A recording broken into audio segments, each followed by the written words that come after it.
Bom dia, irmãos. Boa noite. Bom dia a todos aqueles que nos acompanham pela internet também. Deus nos abençoe para que esse culto seja agradável ao Senhor. Nós vamos dar início ao nosso culto orando ao Senhor. Eu peço que todos curvem suas cabeças, nós vamos orar ao Senhor. Senhor nosso Deus, ó Pai, nós estamos na Tua presença, porque nós queremos oferecer mais um culto a Ti. Nós queremos ser agradáveis a Ti, Senhor, oferecendo o nosso coração aberto para a Tua palavra, para que possamos ser ministrados por ela, edificados por ela e aplicarmos na vida dos outros, Pai. Pedimos que o Senhor aceite o nosso cântico, o nosso louvor, a nossa adoração e que também possamos transmitir àqueles que estão longe daqui, através da internet, a mensagem de salvação que há em Jesus Cristo, Pai. Tem misericórdia de nós, trabalhe agora conosco nesse momento alegre em que nós oferecemos um culto a Ti. E é em nome de Jesus que nós oramos. Amém. Nós vamos dar início com um cântico, um hino. Se você veio preparado para dízimos e ofertas, esse é o momento.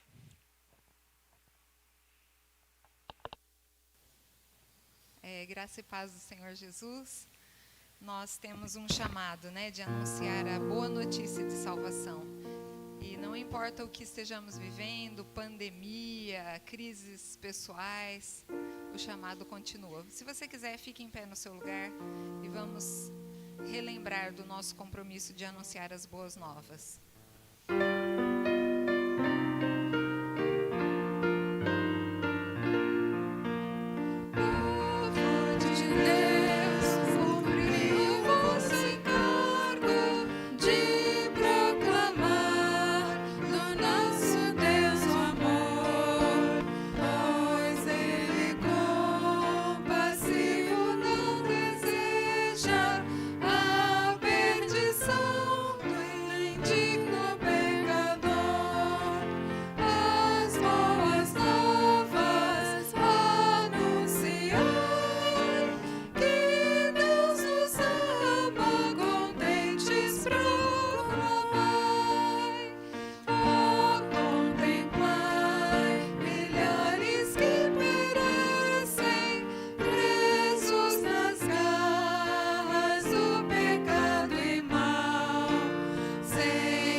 Esse hino é do meu tempo, quer dizer, é bem antes do meu tempo.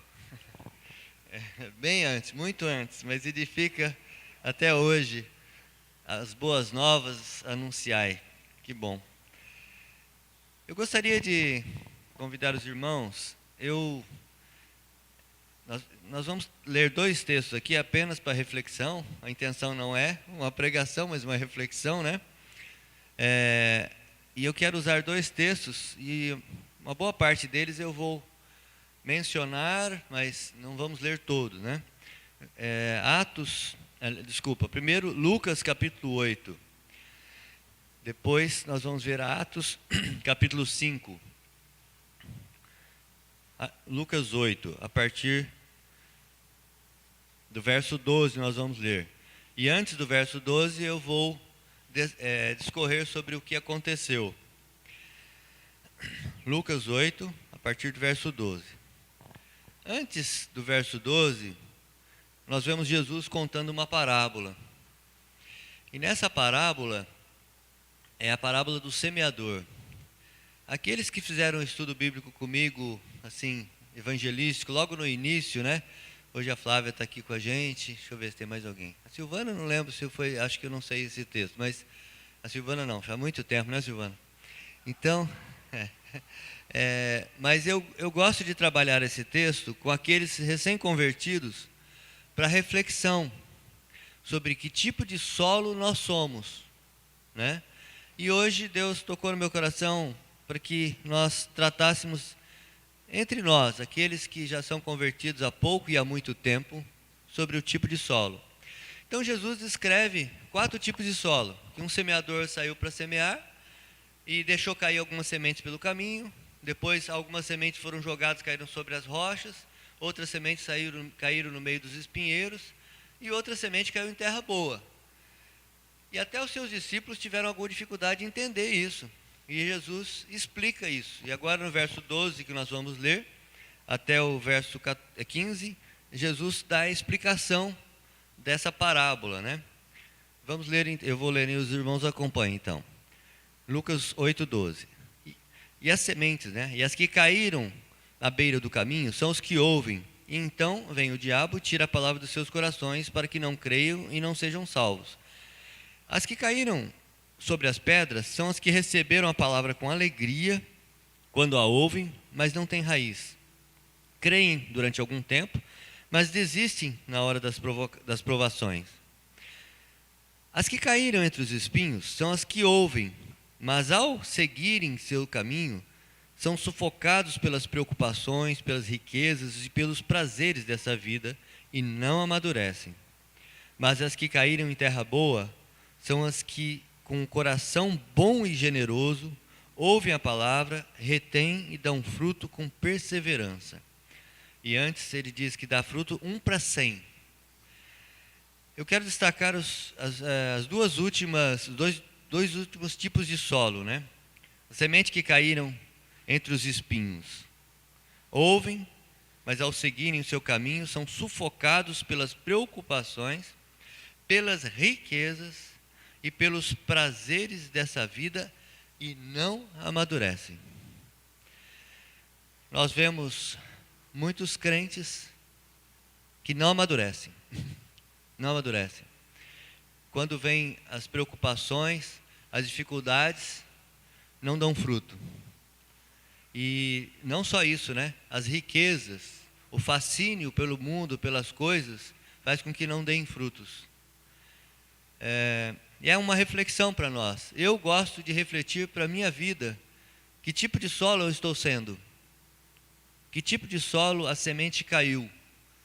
E o último solo que descreve, e aqueles que ouvem a palavra, né? Com coração generoso ouvem a palavra, retém, dão fruto com perseverança. Os irmãos sabem que eu adoro a palavra perseverança. Eu gosto muito dessa palavra. A palavra perseverança é a marca registrada e ela sempre vem à minha mente. Persevera, Marco. Você sabe por quem e para que você está lutando. Então, eu queria que os irmãos refletissem sobre isso, sobre o tipo de solo que nós estamos sendo. Nós estamos passando por um momento de muita dificuldade, não só no Brasil, no mundo. E é um momento de nós identificarmos que tipo de solo nós somos. Nós estamos tendo muitos embaraços, fascínios, né? Muitas pressões, né? E nós refletirmos sobre isso. E também agora no livro de Atos, no capítulo 5, gostaria que os irmãos fossem para lá, Atos capítulo 5, acontece uma coisa interessante. O livro de Atos, eu recomendo que todos, de vez em quando, voltem ao livro de Atos e leiam. Voltem ao livro de Atos e leiam, porque é onde nasce a igreja.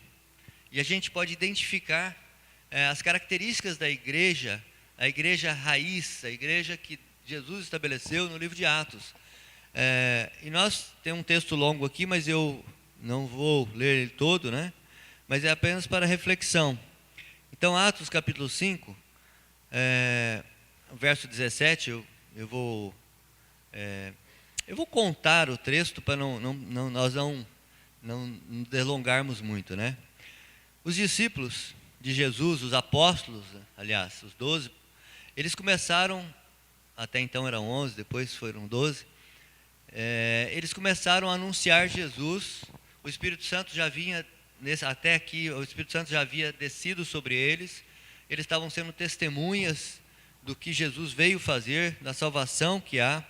E ele começou a anunciar aos judeus, e muitos judeus creram. E os religiosos de carteirinha, né, os fariseus e os saduceus, começaram a ficar com inveja e começaram a perseguir os discípulos aí, né? E aí o que aconteceu? Um membro do partido dos saduceus foi lá e mandou prender os apóstolos. Mandou prender. E eles foram colocados na prisão porque estavam anunciando a Cristo. Só que de madrugada o anjo foi lá e os tirou milagrosamente da prisão. E foram pela manhã, eles foram para o templo. Aí nós podemos ver que o líder dos saduceus mandou buscar eles para serem julgados, né, para serem inquiridos, né? E quando foram buscar, a prisão estava trancada, com os guardas todos à porta, e eles não estavam lá. Aí onde é que eles estão? Eles estavam onde? No templo. Estavam no templo anunciando a Cristo. E aí, aqui, a partir do verso 23, relata isso. Encontramos a prisão trancada, com toda a segurança, com os guardas diante das portas, mas quando abrimos, não havia ninguém. Diante desse relato, o capitão da guarda do templo e os chefes dos saduceus ficaram perplexos, imaginando o que teria acontecido. Nesse momento, chegou alguém e disse: os homens que os senhores puseram na prisão estão no pátio do templo, ensinando o povo. Então, indo para lá, os guardas da prisão, o capitão trouxe os apóstolos, mas sem uso de força, pois temiam que o povo os apedrejasse. Tendo levado os apóstolos, apresentaram-nos ao sinédrio para serem interrogados pelo sumo sacerdote. E lhes disse: demos ordens expressas a vocês que não ensinassem nesse nome.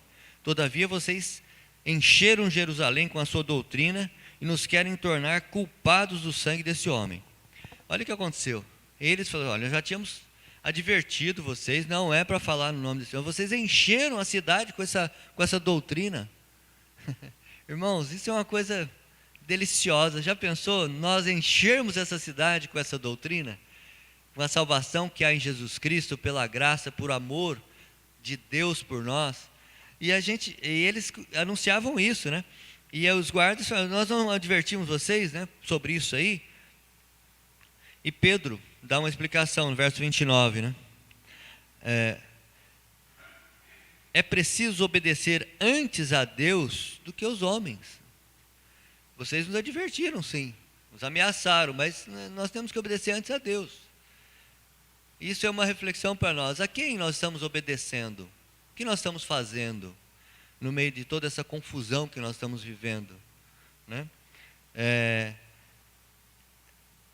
E aí ele explica para eles: olha, o Deus dos nossos antepassados ressuscitou Jesus, a quem os senhores mataram, suspendendo no madeiro. Deus o exaltou, colocando à sua direita como príncipe salvador, para dar a Israel arrependimento e perdão de pecados. Nós somos testemunhas dessas coisas, bem como com o Espírito Santo que Deus concedeu aos que lhe obedecem. Então ele falava: olha, nós estamos colocando para vocês uma mensagem de arrependimento e perdão dos pecados. E nós somos orientados pelo Espírito Santo quando nós cremos. Então é impossível, né? E o que aconteceu? Eles não sabiam o que fazer, queriam perseguir, e um homem lá importante do conselho, chamado Gamaliel, ele diz assim: olha, é melhor vocês não irem contra esses homens. Por quê? Porque se a obra deles for de Deus, porque já apareceu outros aqui, teve pelo menos mais 2 grupos que não deram em nada. A gente deixou eles aí e eles não deram em nada. Uns foram mortos pelos próprios seguidores, outros e não deram em nada. Agora, se esses homens forem de Deus, deixa que vai desaparecer. Não forem de Deus, vai desaparecer essa obra também. Vai desaparecer. Agora, se for de Deus, vocês estão lutando contra Deus, então não mexe com eles. Aí, o que aconteceu? A prova é que nós estamos aqui ouvindo a palavra. Esses homens eram de Deus, né? E aí, interessante, né? Que antes de soltar, o que eles fizeram? No verso 40, eles foram convencidos pelo discurso de Gamaliel, chamaram os apóstolos e mandaram açoitá-los. Depois ordenaram que não falassem em nome de Jesus e os deixaram sair em liberdade. Apanharam, deram uma surra neles, depois soltaram e advertiram que não falassem. Eles não falaram, eles se calaram. Por eles não terem se calado é que a mensagem chegou até nós hoje, irmãos. Aqueles simples homens, pescadores, homens simples, que não aceitaram ser ameaçados, mas antes obedeceram a Deus. Em verso 41, os apóstolos saíram dos sinédrios, alegres por terem sido considerados dignos de serem humilhados por causa do nome. Nome aqui em letra maiúscula, o nome de Jesus. Eles saíram alegres, eles acabaram de ser espancados. Eles não saíram reclamando: Senhor, olha o que nós fizemos, nós estamos anunciando o teu nome, o Senhor deixa a gente passar por isso, fomos espancados. Não, eles saíram alegres, porque se acharam dignos de sofrer pelo nome de Cristo. Será que, por isso que eu gosto de ler o livro de Atos, vez ou outra eu volto lá, porque ele ensina o que é a igreja, o que é a perseverança do cristão, do salvo, do verdadeiro cristão mesmo, né? E o verso 42, todos os dias no templo e de casa em casa, não deixavam de anunciar e proclamar que Jesus é o Cristo. Que palavra nós podemos resumir isso aqui, esse verso 42? Todos os dias no templo e de casa em casa, não deixavam de ensinar e proclamar que Jesus é o Cristo. Resume essa palavra em perseverança. Irmãos, esse é o apelo, esse é o que nós perseveremos. As futuras gerações e também as gerações que estão presentes conosco, elas precisam ouvir a palavra. Nós recebemos essa palavra porque aqueles homens perseveraram. E nós precisamos perseverar para que outros conheçam a Cristo. Amém? Vamos louvar ao nosso Deus. No Salmo, eu chamo a equipe de louvor. No Salmo 30, verso 4 diz assim: cantem louvores ao Senhor, vocês, os seus fiéis, louvem o seu santo nome. Nós vamos louvar através da música agora. Amém. Porque os nossos irmãos do passado perseveraram, nós estamos hoje aqui, filhos da graça, frutos desse amor que um dia nos alcançou. Vamos em pé adorar ao nosso Senhor Jesus.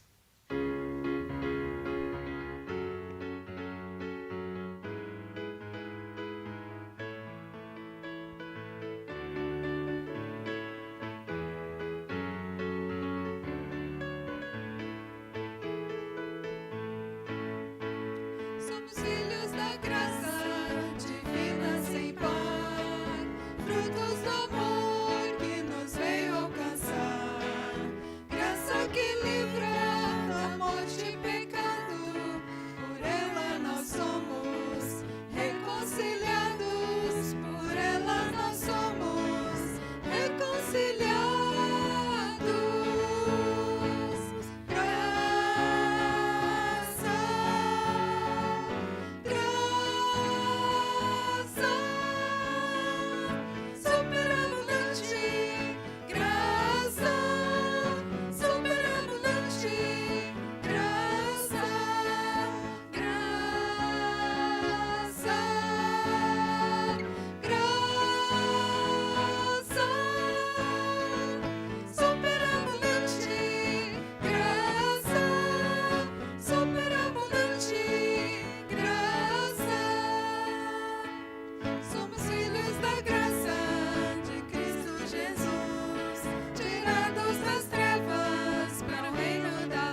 é o Cordeiro, o teu Cordeiro, que tira o pecado do mundo, que veio para dar a sua vida em favor de nós. E sabemos que um dia todo joelho se dobrará diante de ti, diante de Jesus, o Cordeiro Santo, e toda tribo, povo e nação estará diante de ti. Será maravilhoso, Pai. Ajuda-nos enquanto estamos aqui, como disse o irmão Marco, a perseverar, a levar essa palavra de esperança, de salvação, aqui no Brasil e no mundo, a chorar e orar, interceder pelos nossos irmãos que estão sofrendo, sendo dignos de sofrer por amor do teu nome, Pai. Abençoa os nossos irmãos na Síria, em muitos países, na China, na Coreia do Norte, aqueles que já se curvam a ti, Senhor Jesus, aqueles que já te adoram, que eles perseverem também, Pai, que um dia estaremos todos juntos, nós temos essa certeza. Ajuda-nos a perseverar até esse dia final. Pela obra de Cristo Jesus é que nós oramos e agradecemos a ti, Pai, em nome dele, amém. Podem se assentar.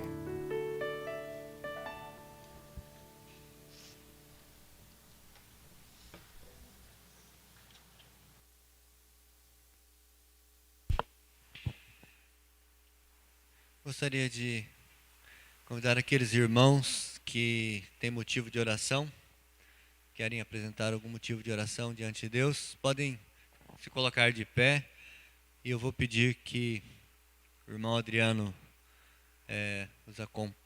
leve o microfone até eles, para que possam mencionar os seus motivos, e eu vou pedir que o pastor ore pelos motivos de oração que vão ser apresentados.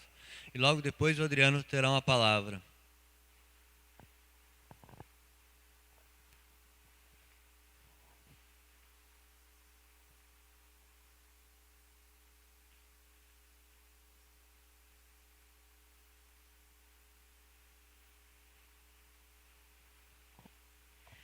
Bom dia, irmãos.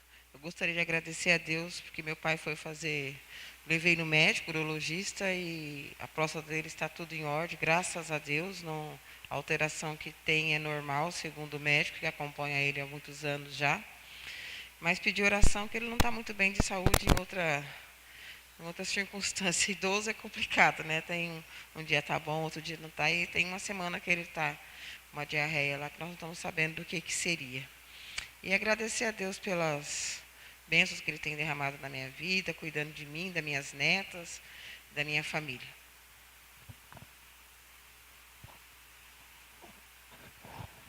Eu agradeço a Deus porque essa semana eu e meu fiel escudeiro, Dr. Marco, nós fomos para Barretos. E a viagem, para mim particularmente, a volta foi muito cansativa, mas graças a Deus deu tudo certo. E agradecer imensamente a Deus, porque mesmo com essa doença grave, Ele tem cuidado de mim. Eu ainda tenho efeitos, né, do tratamento, mas consigo fazer todas as minhas atividades, né? Então, e também as orações dos irmãos, o carinho que eu sempre tenho de vocês, isso me fortalece. Então, muito obrigada para cada um de vocês. E também pedir pelo Anderson Persila. Deus sabe as dificuldades, as necessidades dele, que Deus dê sabedoria a ele.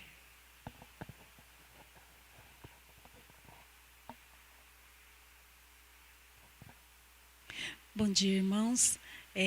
Além de agradecer os cuidados de Deus conosco, eu gostaria de pedir pela família do Nelson.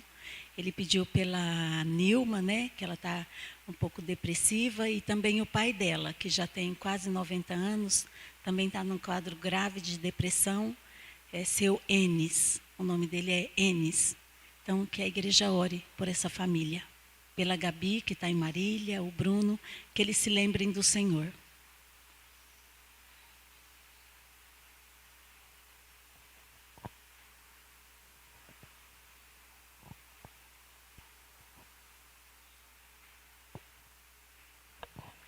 Quero pedir que os irmãos continuem orando pela Kátia e pela Karina, que as portas que a Luciana abriu lá no bairro João Domingos, elas têm tido sede de aprender da palavra de Deus. Nós estamos no 4º ou 5º estudo já. Na terça-feira estaremos lá novamente. Elas ficam aguardando lá, ansiosas, a nossa chegada. Também pelo trabalho que a Luciana e mais duas irmãs estão fazendo lá. A Raquel e eu esqueço o nome dela. Sinara. Inara? Sinara. Sinara. Linara? Sinara. Sinara. É a idade, irmãos. Eu não tô... O pastor nem... Todo mundo de máscara, por isso que a gente não ouve, entendeu? Mas... e também, a Luciana abriu mais 2 novas portas. É um casal, né? A gente agendou para começar o estudo amanhã à noite. Que Deus, os irmãos orem. Como é o nome deles, Luciana? Érica.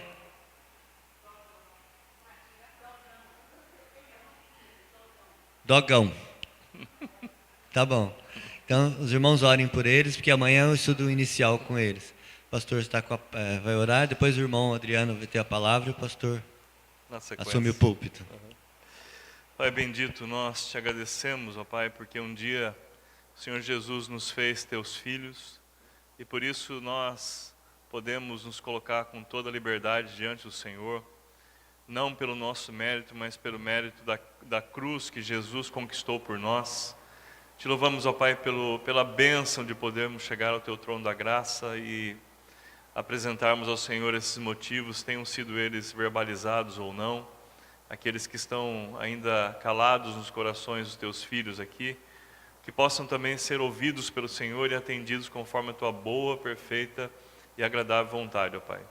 Nós ouvimos aqui motivos de oração relacionados à saúde, tanto pelo tratamento que alguns nossos irmãos e amigos estão se submetendo, pedindo que o Senhor então os fortaleça, ó Pai, e faça seus corpos físicos reagirem, ó Pai, a esses tratamentos para que possam vencer as doenças conforme também a Tua vontade.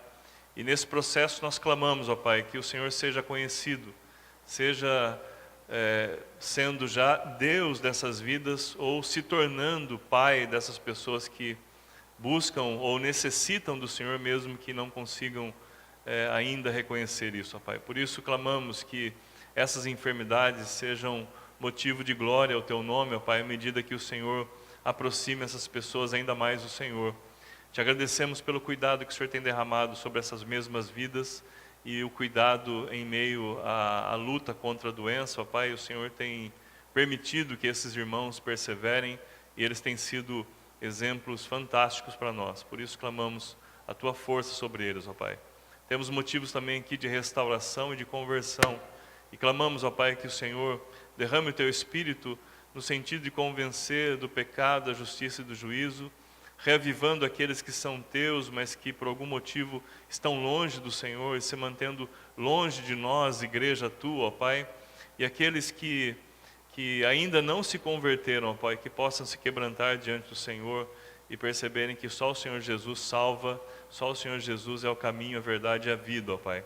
Clamamos também por esses irmãos que buscam ou necessitam de uma saída, de um escape no aspecto financeiro, profissional, aqueles que vão começar os seus estudos buscando uma carreira também, que o Senhor os oriente e os guarde, ó Pai, em tudo, para que façam escolhas segundo também a Tua vontade, ó Pai. Nós clamamos por essas portas que se abrem para o Evangelho, como vemos aqui, a Luciana tem sido ferramenta nas Tuas mãos nesse sentido.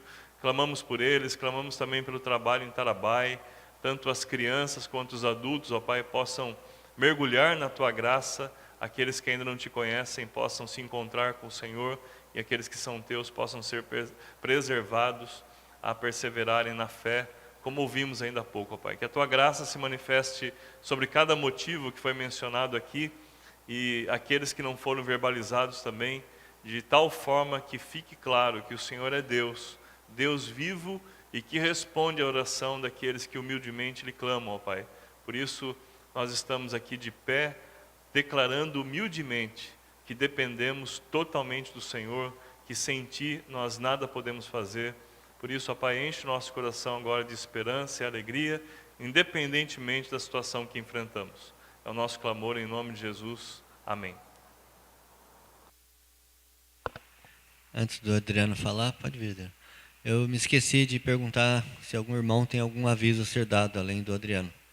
Se algum irmão tiver, pode vir à frente.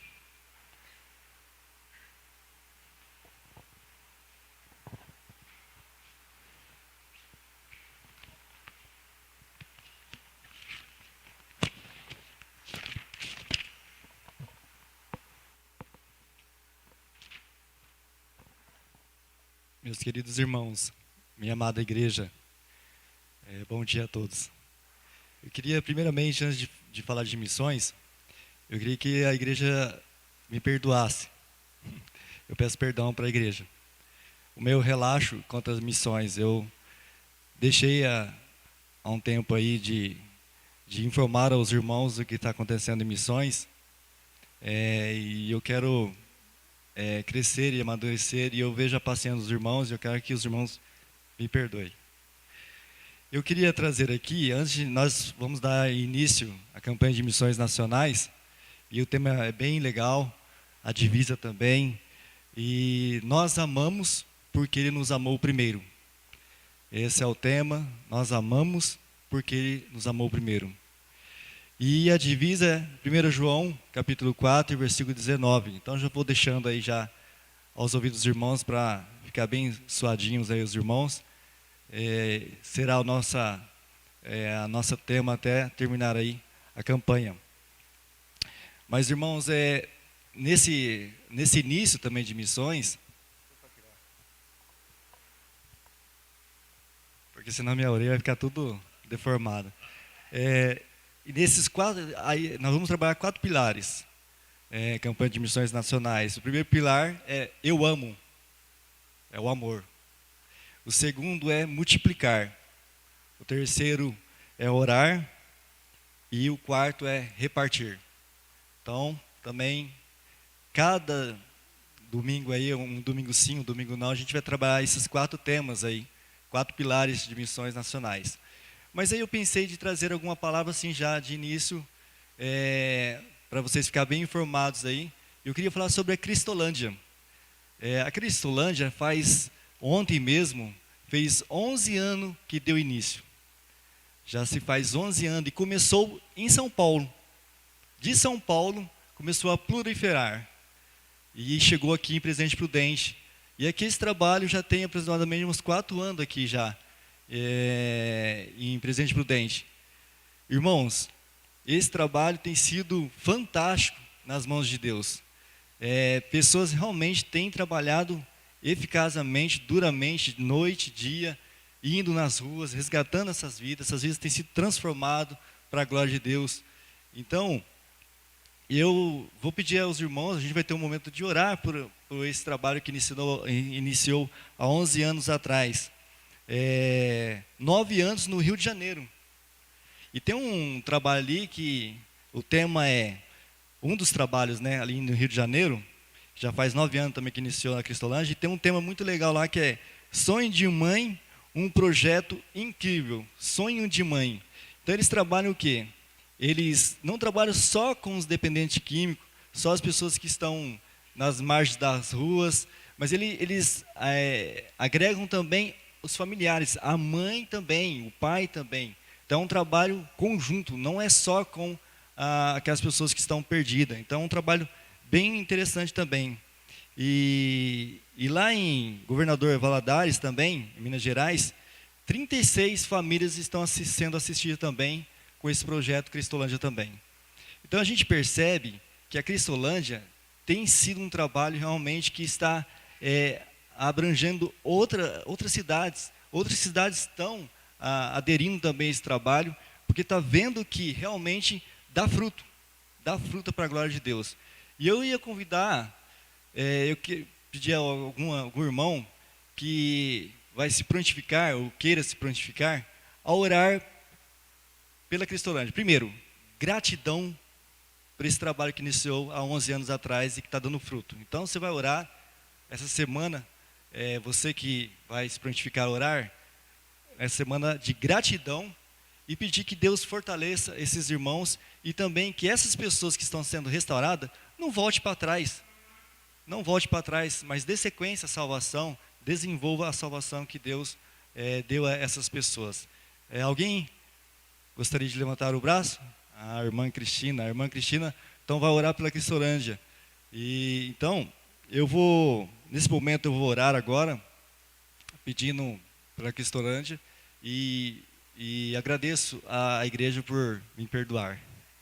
Ó Deus amado, missões tem que existir, ó Deus, porque missões faz com que nações, língua, povos, raças, etnias, muita gente vai agregar ao teu reino. Missões está no teu coração e o Senhor estendeu a igreja local, estendeu a pessoas que foram salvas. E se foram salvas, tem amor para distribuir, tem amor para dar, tem amor para mostrar ao pecador que só Jesus salva. E o Senhor nos amou ao ponto de enviar Jesus para nos salvar. O Senhor provou que nos ama em que enviou Jesus. E cada um de nós aqui temos condições, sim, pela tua graça, pela tua bondade, de mostrar ao mundo o teu grande amor. O Senhor nos amou, por isso que nós podemos amar a qualquer um que se achega a nós, ó Deus. Ó Deus, fortalece os irmãos da Cristolândia. Fortaleça, ó Pai, esse trabalho que existe aqui na nossa cidade. Fantástico é por sabermos que existe esse trabalho na nossa cidade aqui, ó Pai, porque aqui também há muitas pessoas que estão à margem das ruas, que foram perdidas, que não estão mais junto com as suas famílias, perderam o vínculo familiar, estão sós ao mundo, mas o Senhor está delegando a cada servo do Senhor, a cada crente, se aproximar dessas pessoas e poder orar com elas e falar do teu amor. E a Cristolândia e esses homens da Cristolândia aqui em Presidente Prudente têm feito isso, ó Pai, têm desenvolvido esse trabalho com eficácia. E que o Senhor continue a fortalecer esses irmãos, e não só aqui em Presidente Prudente, como em São Paulo, que iniciou esse trabalho, em outras regiões também, em outras cidades, que a gente tem percebido, ó Pai, que muita gente tem realmente sido transformados, salvos para a tua glória. Essa oração que eu faço, em nome de Jesus, amém.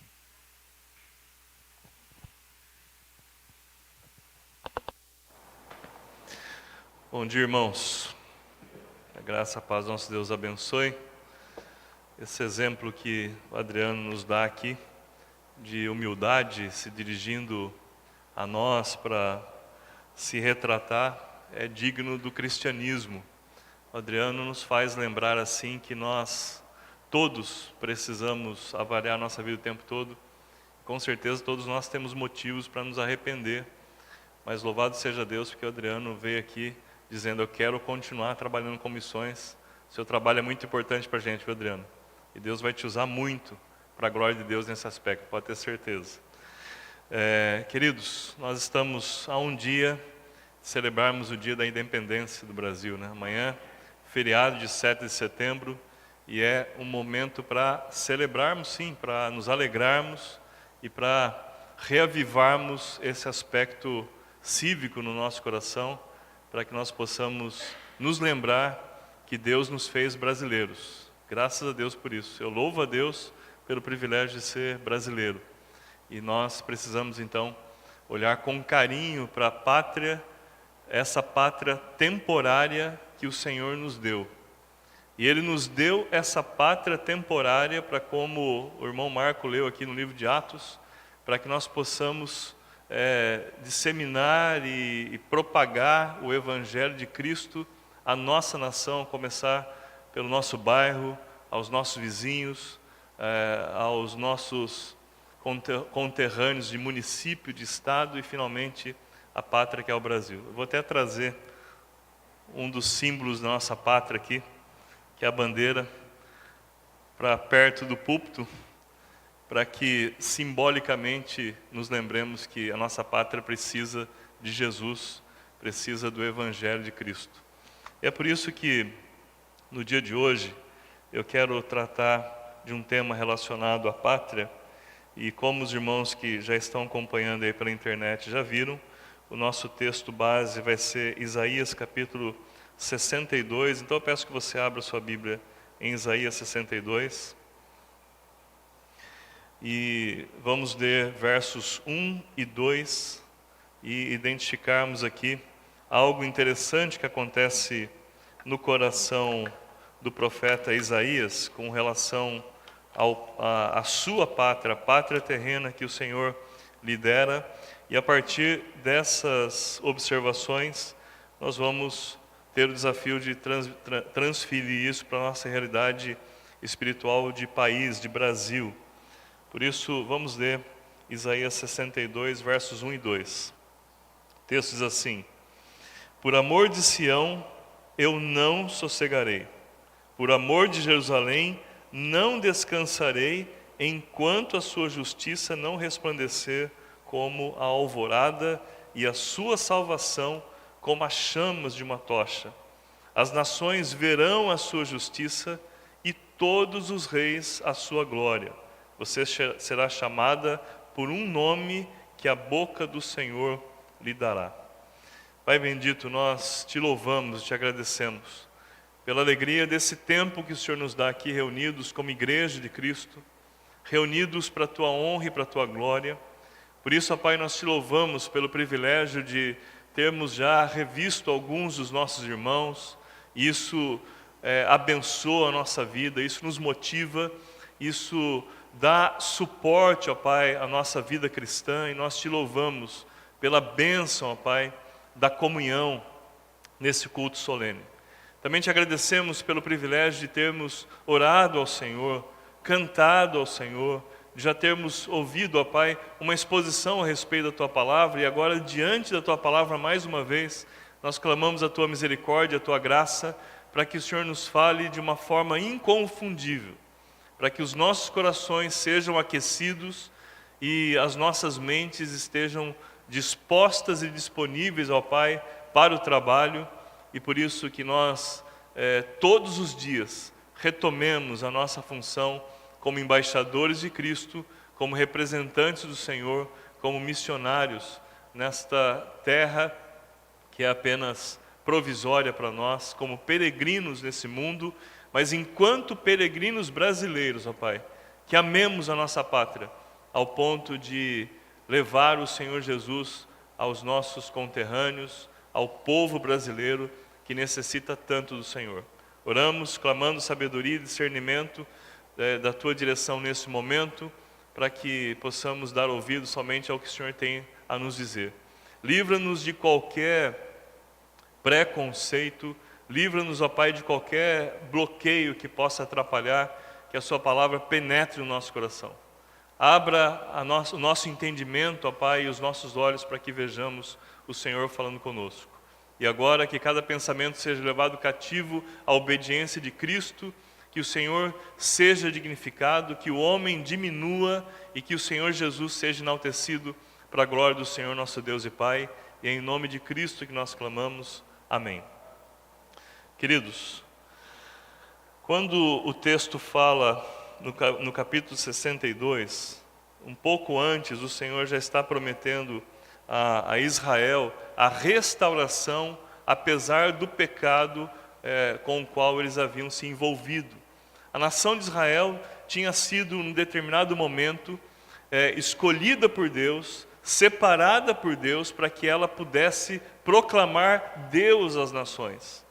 E nós vemos que Deus começa então a agir entre a nação, ou seja, dentro da nação de Israel, mas o agir dele em Israel vai se tornando notório às outras nações. Um exemplo clássico é quando o povo de Israel está para entrar na terra prometida e o primeiro obstáculo que eles vão vencer é a cidade extremamente fortificada de Jericó. E quando eles chegam ali, e quando espias são enviados para dentro da cidade para investigar o nível das muralhas, eles descobrem que as muralhas são fantásticas. Se os irmãos não se lembram, elas tinham larguras, totalmente feitas de pedras, e larguras para passar 2 carros de combate, 2 carros de guerra, simultaneamente, lado a lado, tal a largura que eram as muralhas. Os espias entram na cidade, o rei é informado que há espias de Israel entre eles, e eles são escondidos por Raabe, que era uma prostituta. E quando Raabe os acolhe e os esconde, ela diz: eu quero fazer um pacto com vocês, porque eu conheço o Deus de Israel. Em outras palavras, ela diz: eu sei que nós não vamos resistir ao poder do Deus de Israel.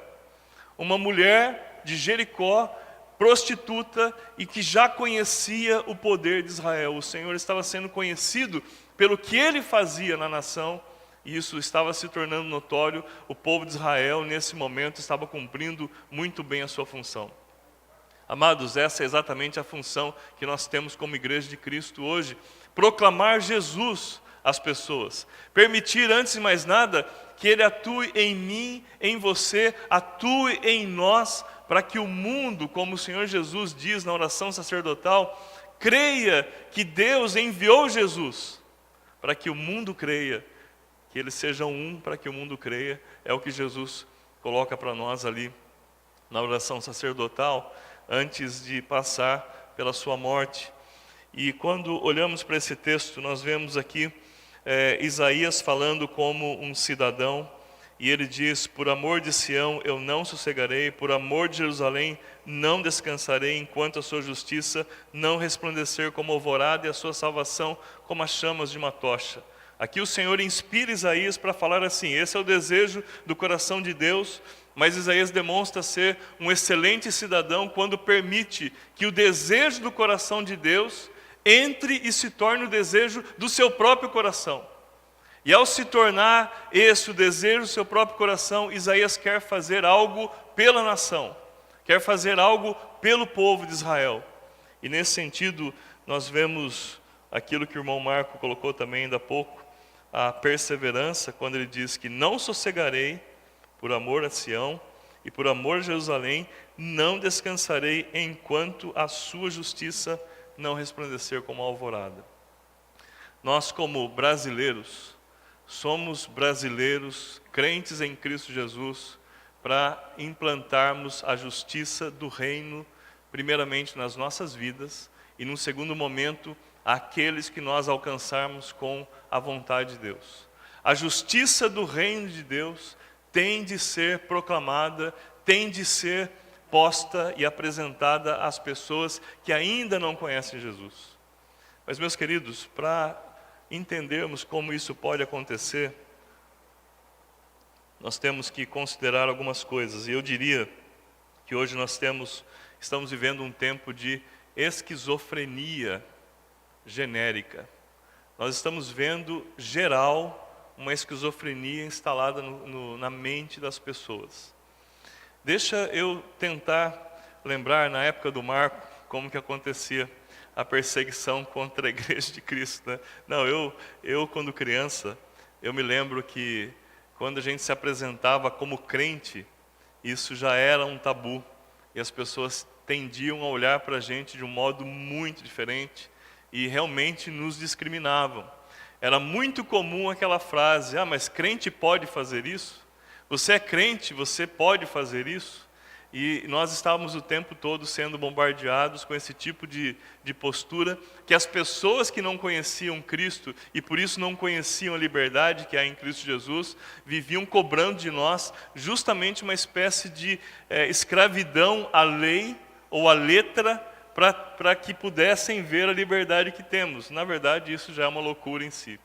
Mas hoje nós vivemos tempos de esquizofrenia. Por quê? Eu olho para a mídia social, principalmente para o Facebook, e eu tenho visto um fenômeno acontecendo. Eu vejo que, por exemplo, crentes estão se maltratando, e crentes que deveriam entender que nós fomos feitos à imagem e semelhança de Deus, e que em Cristo nós fomos resgatados, e esta imagem se tornou muito mais poderosa e presente, ao ponto do Senhor Jesus, através do apóstolo Paulo, dizer que nós somos embaixadores de Cristo.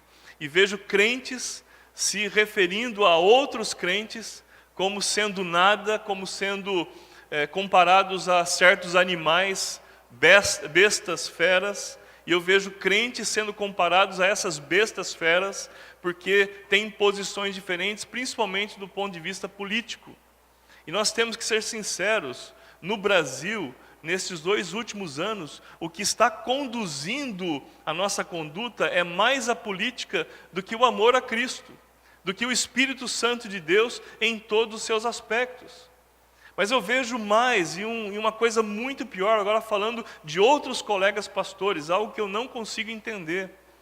Eu me lembro de 2008, e falando a respeito ainda de política, em 2018, aliás, quando houve a eleição, logo após o resultado da eleição, principalmente a federal, que foi eleito presidente, eu vi um pastor que tem uma fama muito grande, principalmente no Rio de Janeiro, mas ele tem milhares de seguidores, e ele vem totalmente irado no YouTube, e ele diz que a Igreja de Cristo está em pecado, e a Igreja de Cristo precisa se arrepender por causa da sua conduta pecaminosa. Ele compara a Igreja de Cristo a uma prostituta. E condena a Igreja de Cristo. Aí eu recentemente vi um colega que pelo menos não teve a ousadia de ele condenar a igreja, mas usou um texto de Dietrich Bonhoeffer para condená-la. Porque Dietrich Bonhoeffer, que foi um lutador contra a tirania nazista, e ele era um pastor da Alemanha. Então, quando eu falo pastor alemão, não tem nada a ver com o objeto de estudo e cuidado do irmão Marco, né? Mas ele era um pastor da Alemanha, vamos dizer assim. E esse pastor, ele lutou contra o regime nazista, defendendo os judeus, protegendo os judeus, e ele teve pouquíssimo apoio. Mas a palavra dele também é de condenação à igreja. E para mim, meus queridos, isso é uma coisa extremamente perigosa. Eu olho para a palavra de Deus e vejo o apóstolo Paulo, quando ele se dirige à igreja de Corinto, que talvez fosse a igreja com mais problemas, depois das 7 igrejas lá do Apocalipse, mas a igreja com mais problemas, talvez fosse a igreja de Corinto no Novo Testamento.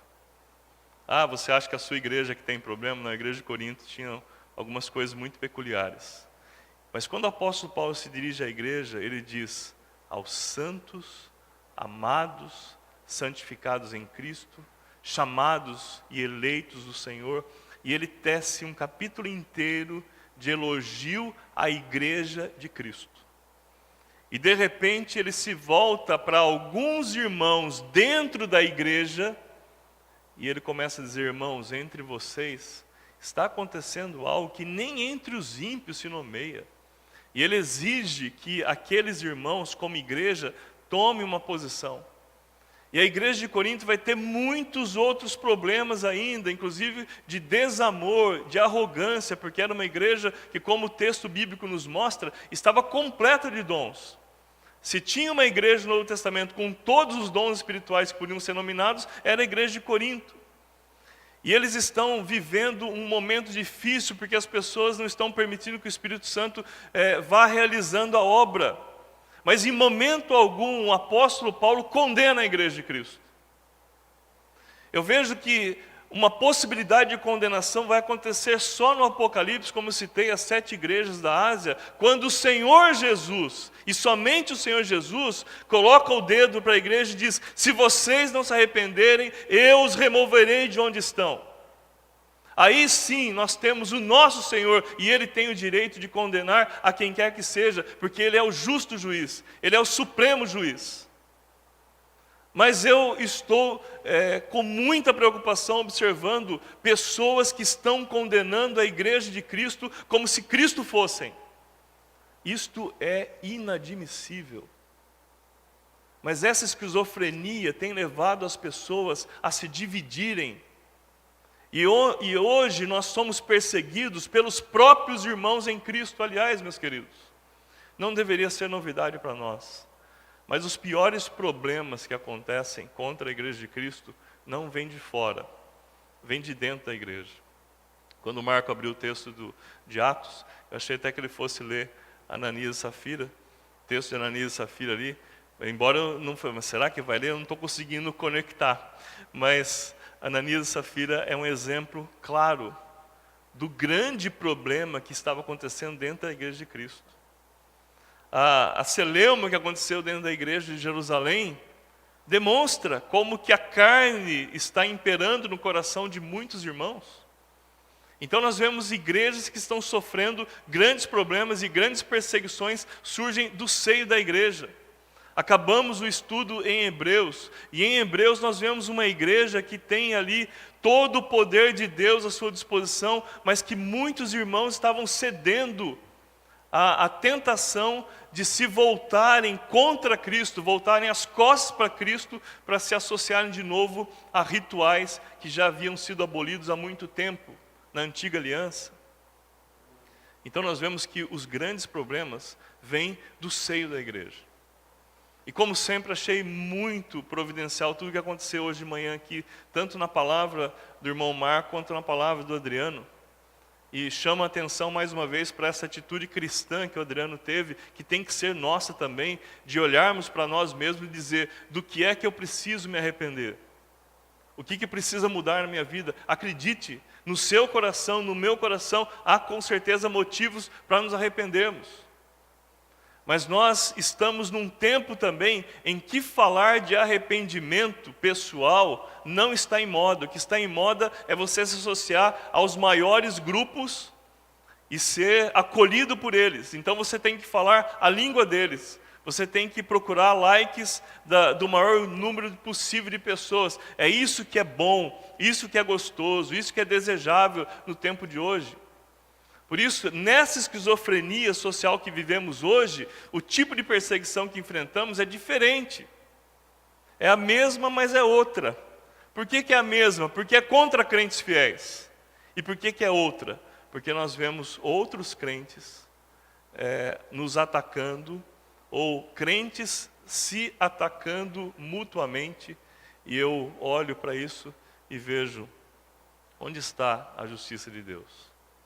Onde está a justiça que deveríamos refletir, que deveríamos expor? Onde está a luz que o Senhor Jesus nos constituiu no mundo? Onde está o ser sal que o Senhor Jesus nos delegou? Quando vejo crentes se referindo a outros crentes como idiotas, como burros, mulas, gado, eu fico absolutamente indignado e preocupado com o tipo de cristianismo que no Brasil nós estamos enfrentando. E há uma diferença muito grande entre você dizer, irmãos, nós como igreja precisamos repensar as coisas, do que dizer, irmãos, a igreja de Cristo está em pecado. A igreja de Cristo não está em pecado. Eu garanto isso, porque a igreja de Cristo está sendo mantida perfeita, imaculada, sem ruga, sem mancha. Caso contrário, o Senhor Jesus não teria poder se eu admitisse que a igreja de Cristo está em pecado. Não está em pecado. Ela está purificada pelo sangue do Cordeiro. Quem está em pecado são algumas pessoas dentro da igreja de Cristo. Isso é verdade. Todos nós somos pecadores. O problema é que nem todos estamos dispostos a assumir a nossa culpa. E quando eu olho para esse texto, eu vejo Isaías dando uma noção do que é ser patriota de verdade. Ser patriota de verdade é amar a nação ao ponto de querer que a justiça de Deus seja difundida por toda a nação. Muitos crentes hoje estão lutando contra o que está acontecendo no país e não percebem que eles estão sendo agentes demoníacos para implantar a insegurança e o medo, e o Brasil está se desvalorizando em todos os aspectos. Olha o preço do dólar hoje. O preço do dólar hoje, ele está muito alto. E o grande problema não é nem esse. O grande problema é que nós estamos, por causa de toda a crise gerada, inclusive, pelo impulso de muitos crentes, toda essa crise econômica que nós vivemos está prejudicando não só o país, mas está prejudicando também missões. Porque quando o dólar está alto, por exemplo, numa proporção de 5 vezes o real, nós precisamos de 5 vezes mais recursos para manter os nossos missionários que estão aí fora, cujos custos são na base de dólar e não do real. Mas o grande problema é que muitos crentes estão sendo profetas do caos e não de Cristo. E estão fazendo o país perder a possibilidade de gerir suas riquezas. E quando nós não produzimos riquezas, nós não temos condições de suprir a diferença que o dólar tem para com o real. E a gente não para pensar que aqueles que estão difundindo medo, ódio, ira, fake news, que é uma palavra da moda agora, estão prejudicando o país, mas quando prejudicam o país, prejudicam o celeiro de missões que o Brasil tem que ser. Eu ainda creio que o Brasil vai ser um grande celeiro de missões. Eu ainda creio que o Brasil vai ser uma referência missionária, assim como a Inglaterra e os Estados Unidos o foram. Mas para que isso aconteça, nós temos que amar a nossa pátria, em todos os aspectos. Mas acima de tudo, permitindo que a justiça de Deus esteja abundante no meu coração, entre nós como igreja de Cristo, para que o Brasil conheça essa justiça, conheça o amor de Deus, possa se entregar a Jesus e nós finalmente possamos fazer a nossa obra, levando missões aos 4 cantos da terra. Eu particularmente tenho uma esperança muito grande de que antes de Jesus voltar, o Brasil se tornará referência missionária. Eu tenho essa esperança. Eu faço aquilo que eu posso para que isso aconteça. Tenho investido em missões em todos os aspectos, mas eu sei que todos nós precisamos mergulhar nessa graça de Deus para que as coisas mudem. Hoje eu vejo muitos crentes que, diferente do que vemos no texto, não estão tendo amor pela nação e não estão dispostos a moverem uma palha, enquanto que o texto diz: por amor a Sião não sossegarei, por amor de Jerusalém não descansarei, enquanto a sua justiça não resplandecer como a alvorada e a sua salvação como as chamas de uma tocha. Aqui Isaías fala de 2 coisas: justiça e salvação. Os 2 temas principais do cristianismo. E é muito interessante que ele fale justamente nessa sequência de justiça e salvação. Porque para que alguém seja salvo, primeiro ele tem de experimentar a justiça de Deus feita em Cristo Jesus. É quando eu olho para a cruz e eu percebo que ali está se cumprindo o maior ato de justiça de Deus contra o pecado, ou seja, aniquilando o pecado no corpo do seu Filho. E eu entendo que aquela aniquilação do corpo de Cristo é a aniquilação do meu pecado. E eu aceito esse fato e permito que esse fato mude a minha vida, entendendo que eu fui justificado, ou eu sou justificado tão somente por Cristo. E num segundo momento vem a salvação. Aí a salvação entra no meu coração e eu me torno filho de Deus, porque eu entendi que eu estava separado de Deus. E é muito providencial, evidentemente, é muito, muito importante que a palavra de Deus diz que quando nós estamos sem Cristo, nós somos inimigos de Deus. E não apenas separados de Deus. Não apenas afastados de Deus.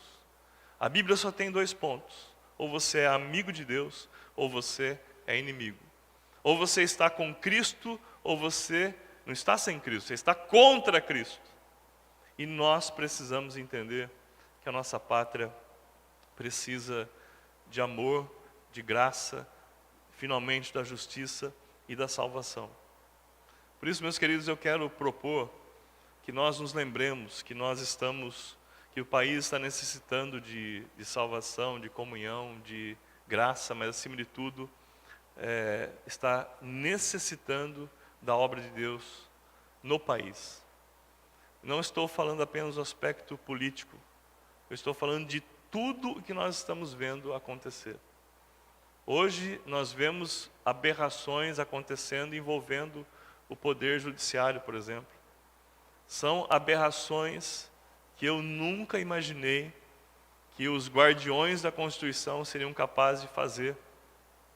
Ignorando, mudando, passando por cima da Constituição.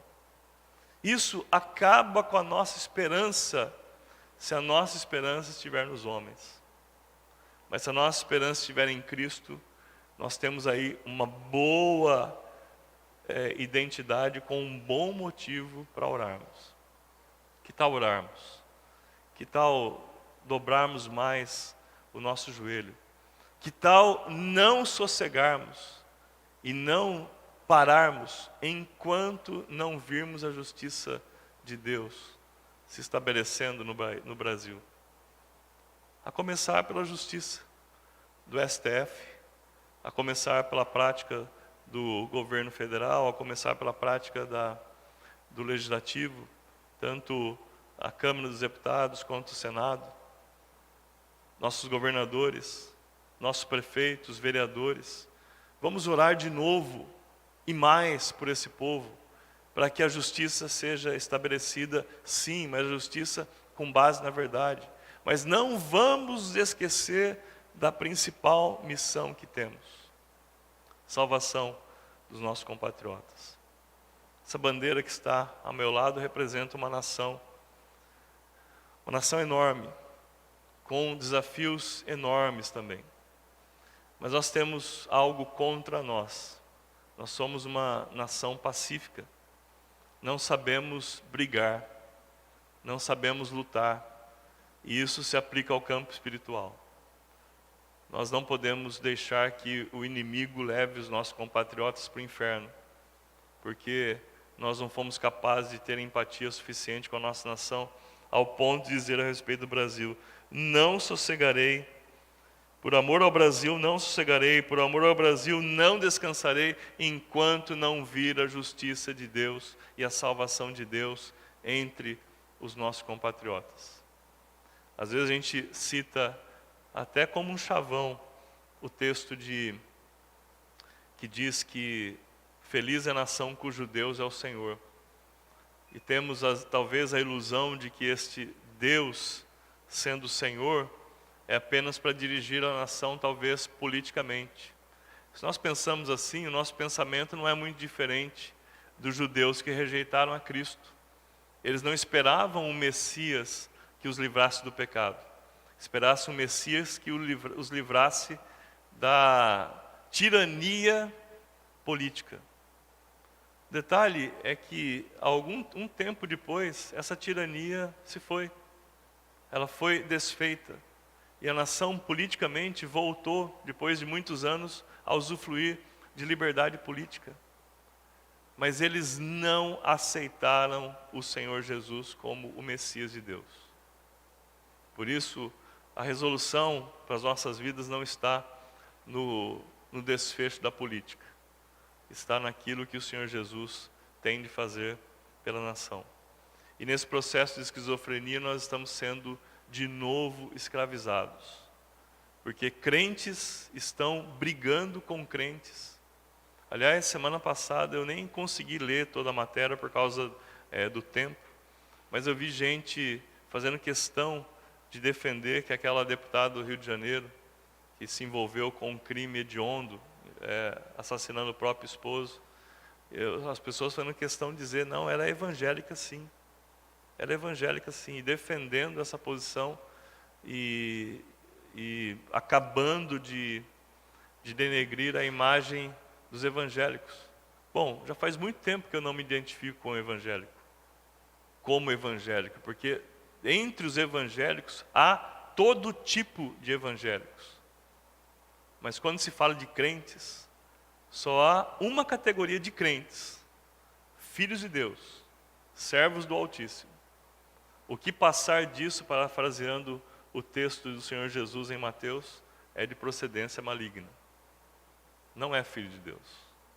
Por isso, eu sou crente em Cristo. Mas eu nunca me identifico como evangélico.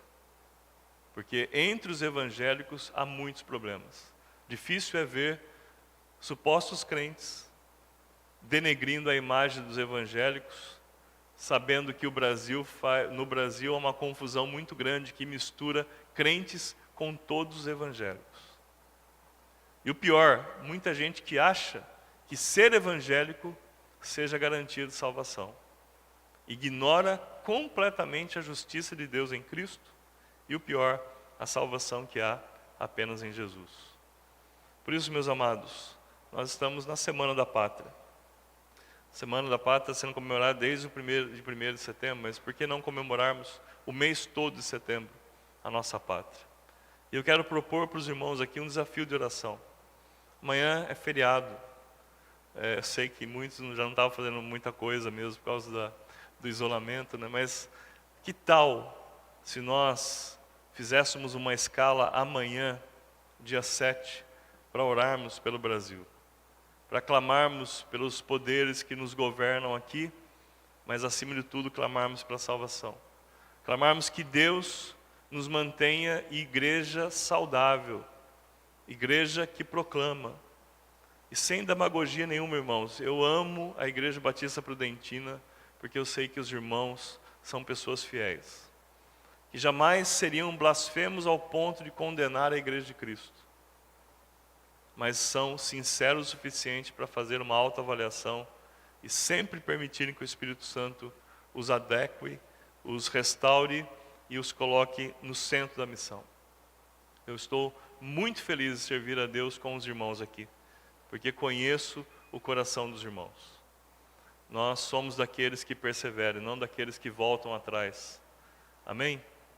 Por isso, amados, antes de encerrarmos aqui, eu estou lançando esse desafio de oração, mas eu queria pedir uma pessoa voluntária para fazer a escala e no grupo passar depois os horários das pessoas para a gente orar amanhã. André, você pode ser? Joia. Então, André, ele vai coordenar a escala. Eu peço que os irmãos hoje o procure para que, dizendo, olha, eu gostaria de orar tal horário pelo Brasil, meia horinha, e nós vamos, amanhã, dia 7, demonstrar o nosso civismo, amando a nossa pátria e pedindo também que Deus aquiete o nosso coração enquanto não virmos a justiça de Deus e a salvação do Senhor alcançando nosso país. Amém? Os irmãos estão dispostos a isso? Então digam um amém mais forte. Amém. Lembrando os nossos irmãos pentecostais que gostam de sentir esse calor no amém mais forte. Vamos orar, queridos. Pai bendito, nós te louvamos pelo teu cuidado, graça e misericórdia. Te agradecemos pelo nosso país, pelo Brasil. Uma nação maravilhosa, um país privilegiado. Nós vemos que o Senhor derramou muitas qualidades sobre o nosso país e nos deu muito potencial à nossa nação. Ajuda-nos, ó Pai, como crentes brasileiros, a amarmos o nosso país, amarmos o nosso povo. Livra-nos, ó Pai, da murmuração, da reclamação. Livra-nos, ó Pai, do desejo de querermos ser aprovados por aqueles que não te conhecem, de querermos ser aprovados nas mídias sociais. Restaura em nós, ó Pai, a ousadia de falar contra o pecado, estabelecer a verdadeira justiça, porque os homens não podem fazer. Ajuda-nos, ó Pai, a nos envolvermos com o teu reino, de tal forma que a tua igreja local seja um verdadeiro luzeiro para aqueles que estão perdidos nas trevas. Que a tua igreja local seja sal para aqueles que não veem sabor na vida, ó Pai.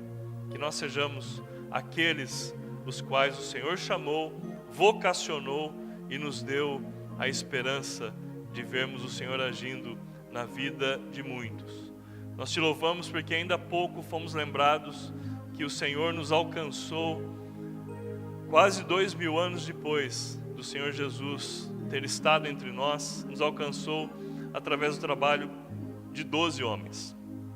Por isso que nenhum de nós ignore o poder que o seu trabalho individual tem. Cada um de nós saiba que o pouco que podemos fazer será somado a todos os teus filhos espalhados à face da terra. Que o Senhor nos fez brasileiros, porque ama o Brasil e deseja a salvação dos nossos compatriotas. Por isso, ó Pai, ajuda-nos a olharmos para as coisas como devem ser. Tenha misericórdia de nós. Quebranta o coração daqueles que têm condenado a tua igreja, que têm julgado a tua igreja e que têm se dirigido à tua igreja, que é santa, que é imaculada, que é sem ruga, que é sem pecado, porque Jesus assim declarou. Que esses que estão condenando a tua igreja se arrependam, que voltem atrás e que possam olhar para a tua igreja como ela realmente é, mas que tenham a capacidade de avaliar seus próprios pecados, fazer uma autoanálise e se arrependerem, apregoando o arrependimento, para que isso possa incentivar outras pessoas. Esse é o nosso clamor e o fazemos em nome de Jesus. Amém. Queridos, Deus abençoe. Flávia, você quer apresentar alguém aí pra gente? Eu acho que a primeira... Oi? É a primeira vez que o senhor está aqui, né, senhor José? Deus o abençoe, viu? Muito bom tê-lo aqui. Se nós estivéssemos em outros tempos, o senhor ia ser abraçado por todo mundo aqui. Mas, nesse momento, o senhor receba o nosso abraço virtual. Okay? É muito bom tê-lo aqui. Deus o abençoe, José. Volte sempre que quiser, viu? Vai ser uma alegria recebê-lo aqui, tá bom? Deus abençoe.